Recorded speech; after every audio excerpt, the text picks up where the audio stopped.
Halloween. I truly look forward to the fall of the year. Weather's breaking. It looks good.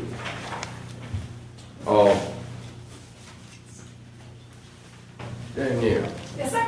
Would you lead us in a word of prayer? Yes, sir. All right.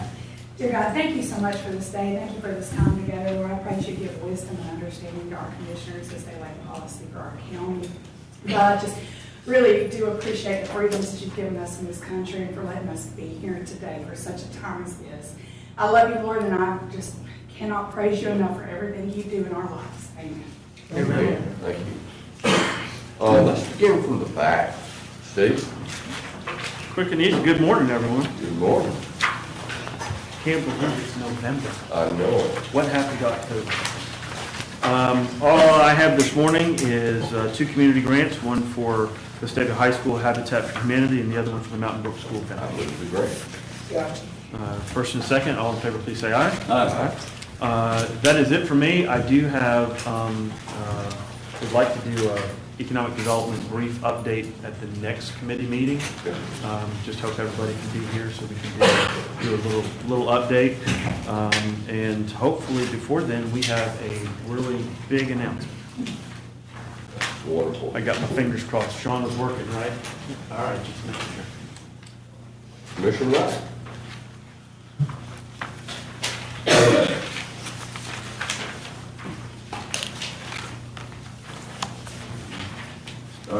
Started backwards after. Oh, that's number finance. Ms. Dixon. Good morning, Commissioners.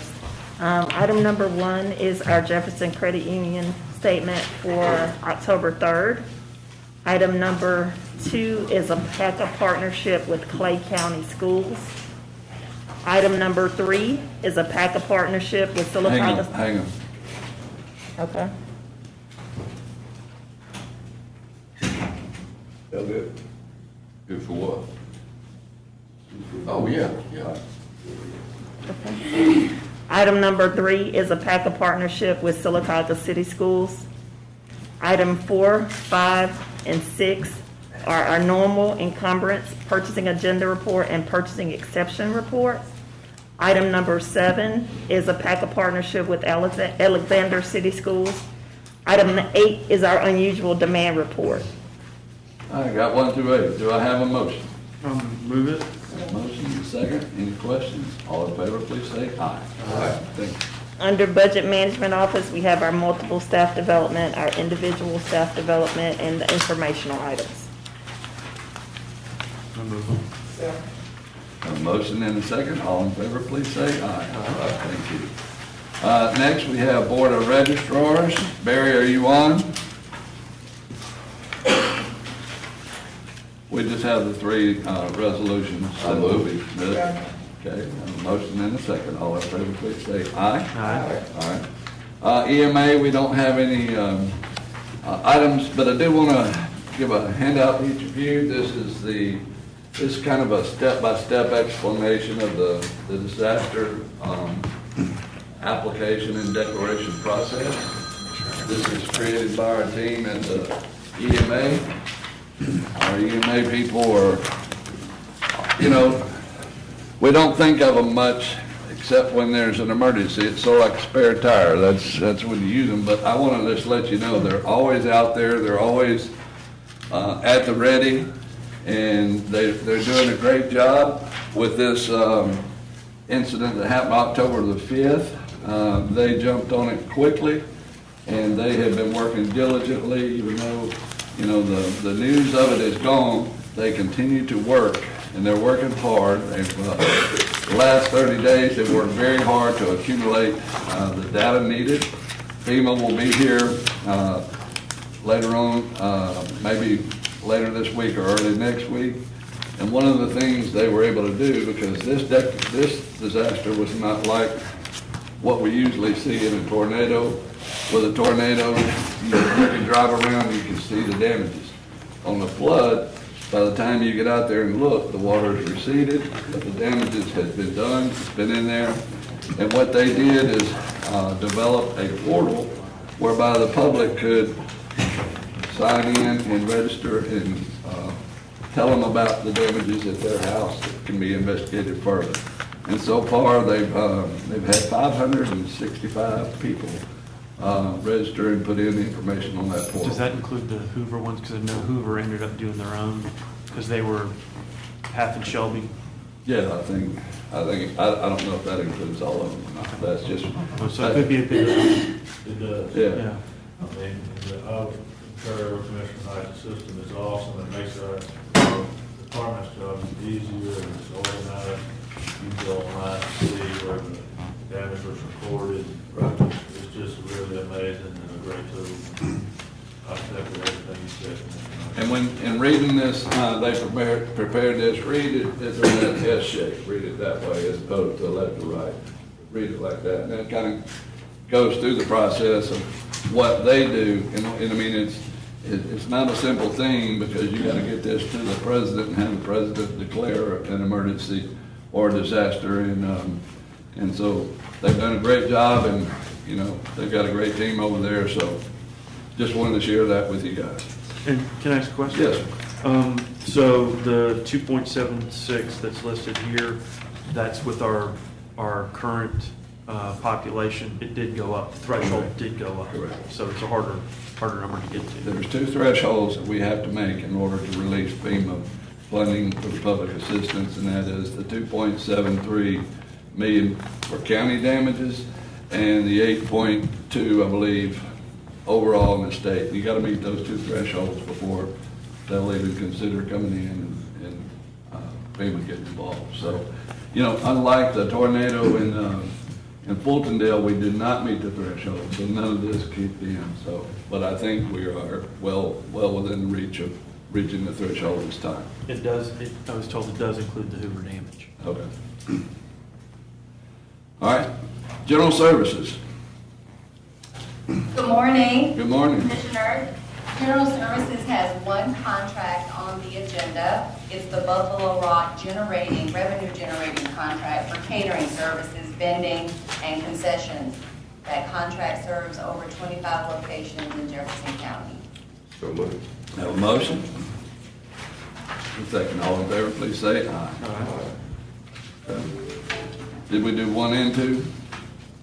I'll move to. The second is the resolution portion. All right, have a motion and a second. All in favor, please say aye. Aye. Human Resources, Blue Cross Services, stop loss. Good morning, Commissioners. This is Ramissa Walton. This is an item to correct an error with respect to the Blue Cross stop loss resolution that was approved September 23rd. We noticed an inaccurate amount included in the resolution, and we're just making a change to it. Okay, I'll move. have a motion and a second. All in favor, please say aye. Aye. All right, I have a public service grant for Jefferson County Library Cooperative. I'll move both greens. Have a motion and a second on 1 and 2. All in favor, please say aye. Aye. And I have a resolution supporting the BJCC and the USFL football in the amount of $500,000. Have a motion? I'll second it. What's the source of funding? We're working on that. We're looking at ARPA. So, have a motion and a second. All in favor, please say aye. Aye. Thank you. And my last one is the JRC 3, Jefferson County Board of Education for Bryan Elementary for upgrade classroom computer technology. We're having the ViewSonic Touchscreen Initiative board installed in each classroom. Move it. Have a motion and a second. All in favor, please say aye. Aye. And just want to say, one other thing, that being on a board member of the convention board, we voted for the $2 million for the USFL project. And our 500 here, the city of Birmingham will do 500,000 also. There'll be 8 teams. All the games will be played here at Protective, as we know. And there will be guaranteed commercial shots for the stakeholders, so we're working on that. It's an opportunity to shine light on us again, and shine light on us in a positive manner. over the past 10 years, we've had a few storms come through and, but now it's time to, show the world, with the USFL, with Legion and World Games, we're in a position to really showcase Jefferson County and Birmingham. So that ends my report, Mr. President. Thank you. Administrative and Infrastructure Committee, Roads and Transportation. We have an ACOM Amendment Number 2, on-call plan review service, present amount $25,000. We have a Winter Circle vacation right-of-way, MSC Building Company bridge replacement on Deer Haven Road. A lot of money, $1 million. We have Halicon, AKA Cahaba Oaks Business Park, 14th Sector Quitclaim deed, CSX Railroad Construction Agreement, Memory Lane SSO Abatement Project, Property Purchase Disclosure. I guess that's a right-of-way for a sewer, okay. A condemnation resolution 2021 AMP 10 for a 5 Mile Creek West Force Main replacement sewer project. It's another right-of-way. They have 7 items in roads and transit. Any questions? What is the cost of that bridge in number 5 for CSX? Just, what would the cost of that CSX railroad construction bridge? 822, 537. No, I think that's just for the. So, Commissioner, if I may, that is the agreement with the railroad to provide railroad flagging services. It's required anytime that we do work over the railroad, and that actually is a pass-through cost to the city of Hoover. At the moment, the construction estimate for that project is a little over $5 million. That was my question. Thank you. That's a bridge widening too, so, It's a widening too. I mean, it's not a new bridge, it's widening the existing bridge. Oh. And they have somebody sit there the entire time. Well, I'm interested in maybe a bridge project somewhere else, and that's the reason I was asking what the cost would be. Have 1 through 7. Have a motion? Yeah. Second. All in favor say aye. Aye. County Attorney, have minutes from the commission meeting of October 21st. Move the minutes. Second. Motion second, all in favor say aye. Have a resolution from the sheriff for the fiscal year 22, transfer of indigent care funds for inmate medical care. Can I ask a question on that real quick? Sure. That is just coming out of indigent care, that's no general fund. That's right. It's just validating. I'll move 1, 2, and 3 this year. Have a motion second, all in favor say aye. Have a county manager, you want to do that? And I'll do it. Resolution authorizing payment of sick and vacation time for Mr. Patelis. That's the finishing up his tenure. Move it. Second. Move second, all in favor say aye. Aye, thank you very much. We have other business, Move items 1 through 4. have a motion and a second, all in favor say aye. Thank you I very do much. have a question. What's the APTV Next Gen TV Broadband Consortium?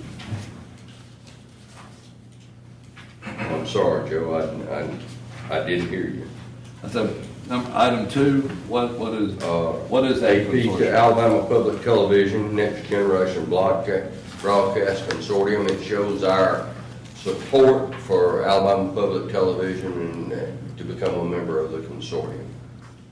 It'll allow them to ask for grants for funds.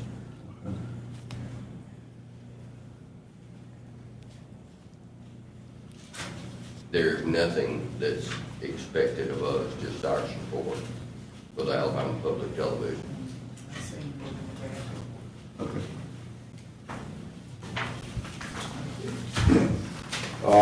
Mr. Cook. Good morning.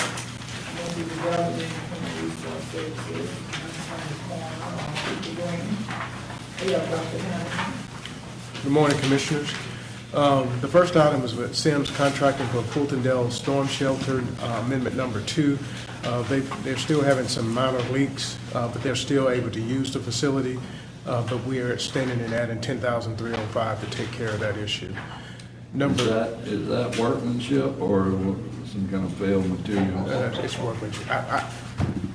I'll talk to you about it offline. Okay. Number 2 is the RWP program, which is the Reimagine Workforce Preparation Grant that we received from the Department of Labor to expand our OJT program. We're only extending the time frame of the grant till September the 30th, 2022. 3 through 7 is operational funding that we normally give to senior centers for $10,000. Number 8 is an award to Jared Building for the Docena Community Center in the amount of $105,000. Number 9 is an amendment, number 2, to the Birmingham Urban League ERAP program. We're just adding some flexibilities that's been given to us by Treasury, and those flexibilities include direct assistance and self-attestation. Number 10, our department received a grant from HUD called Home RRP to assist with the homeless population in the amount of $3,597,411, and this just basically authorizes the commission president to sign all applicable forms. Number 11 is an amendment number 2, also to add the Treasury flexibilities just mentioned for the Birmingham Urban League. There's no funding associated with the agreement. What are these modifications? The modifications for number 11? Mm-hmm. Yeah, so for both of them. Yeah, so one allows the tenants to do direct, we can do direct tenant assistance, so we'd actually pay the tenants directly, and then they can also provide self-attestation. Those are some flexibilities that Treasury gave to us to help move that program quicker. I understand that. They give them the funds directly to the tenants, not Yes. Not the landlord. Not the landlord. They have that opportunity. Now the landlord can still receive those, but the tenants can actually be paid directly. But what if you give it to a tenant, they don't pay the landlord? That's what I was saying. That'd be a problem.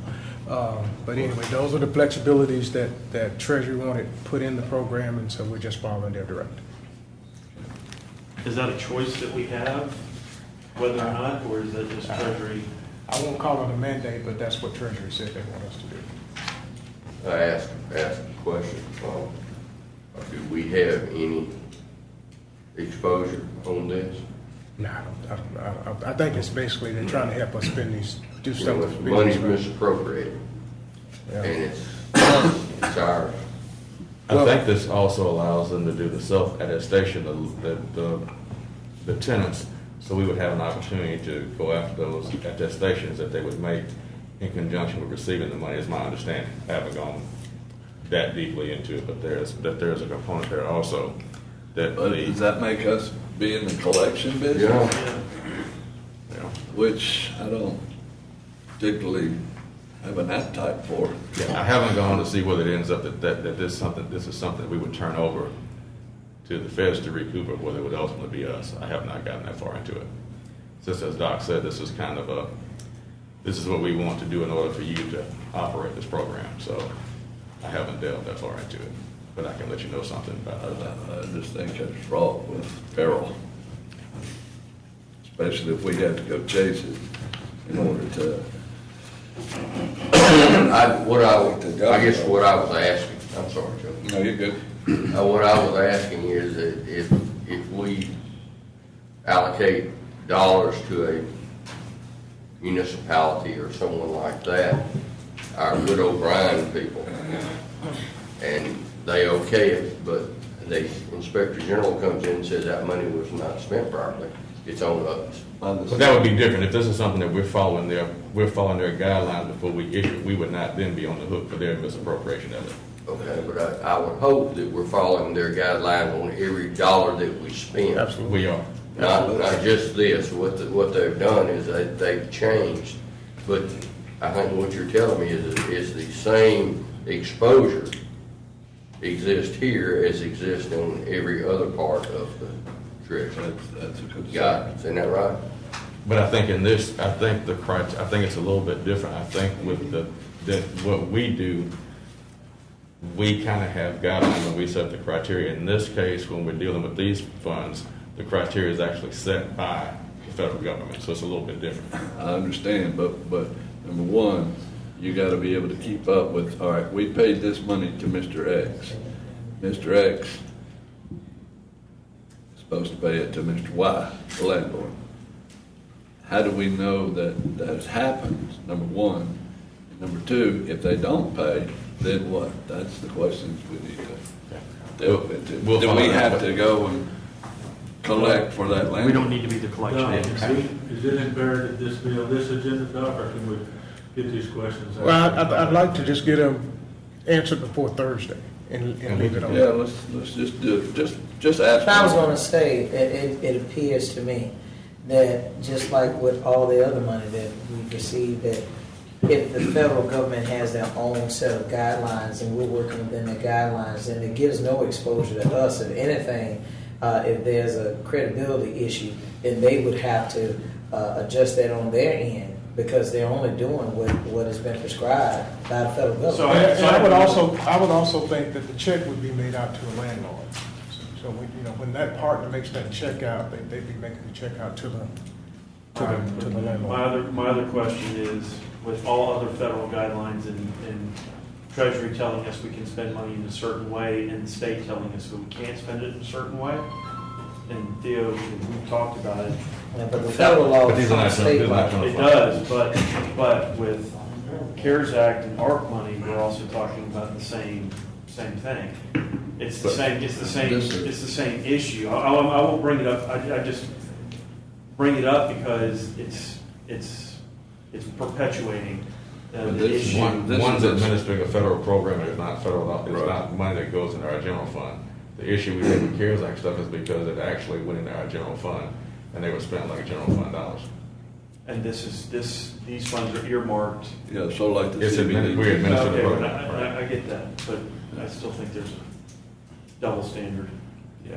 I think I can get And I know you agree, so Well, I'm it's a double preaching standard. to the choir. Well, it's a double standard based on how the money is received, based on how it's distributed. So what I'm hearing you say is that if it goes into our general fund, then that's one set of rules that are governed by the fact that we receive the money. But if it's a federal program and the dollars are being spent in accordance with their own federal mandate, then that gives us no exposure. Is that correct? That's correct. Should make sense, but, Well, it's going to be on the federal government. They can't come after the county. well, they can do pretty much what they want to do. Well, they can, but once you make a mandate is law. Can you set it up to pay the landlords instead of the tenants directly? It's just by choice, or Yeah. is this just Is that an option? flexibility? It's the flexibility. Okay, So you don't have That's to the do it. program. Right, it's a All right. flexibility. All right. sorry. Move item. Second. Items. First and second, all in favor, say aye. Aye. Before we have youth detention, Monique here. Monique? Okay, Monique is not on. I move the item. Second. Then first and second, one item. All in favor, say aye. Aye. We have, District Two discretionary, I'll move your community grants. Second. Se- okay, one and two. And first and second, all in favor, say aye. Aye. Good. All right. Committee report for Public Works, Community Services, and Intergovernmental Relations Committee. We have one item, and that is a resolution authorizing the funds to be made to customers in an amount not to exceed $1,500, where it has been determined by the Environmental Services Department that a sanitary sewer, garden laboratory, and a sewer impact customer is owed a refund due to an overpayment or an incorrect payment on an account. So do you want to speak to that, Move the item. Dave? No one have any questions? All right, very good. It has been moved and properly seconded. All those in favor, let it be known by saying aye. We have one community grant item, and that's for the Penny Foundation, and that's in regards to music and arts in the schools. Second. All right, it's been moved and properly seconded. All those in favor, let it be known by saying aye. Aye. All right, thank you very kindly. County manager. We did, I wanted to echo what Jim said, the EMA, David Jenner, Heather, all the departments did a lot of work in the last couple of weeks in regard to that storm, which really paid off. And a lot of people get a lot of help from FEMA, so, that is a really good thing, and repair a lot of our problems. Are we making how much is our exposure to the FEMA money? I don't have the number on top of my head for each, for David and Heather, it is, Pretty significant. it is, and mainly though, those houses that got flooded that don't have flood insurance, there was hundreds of them, and that's in a roundabout way good for us, because it'll save lawsuits and all kinds of. Right. Any, I know we had roads and What kind of bridges. exposure would we have? No, I may have said that. I'm not sure that it would be exposure. I was asking him what our claims would be. Our road Our road claim. Oh, yeah. I'll get Heather. I think they're still tallying all that. Yeah. Okay, this will be our last, meeting before the city farm banquet. The Jefferson County Farmers Federation. They all, and many of our commissioners always go to that, and we always present a resolution in support of that. And so we're in the process of working that. Tara's been out and normally does that. So I'll have that for the Thursday meeting. I just didn't want, this is our only meeting between now and that banquet. When is that again? I believe it's Tuesday or Wednesday week. I'll have to check it. So we all receive. That's where they bring the kids in. That's where, yeah. And I think this is going to be at Gardendale Civic Center this time. Yeah. So it's up here next do it at that one. So we used to do it. Did all of us get an invitation? Yeah, everyone did.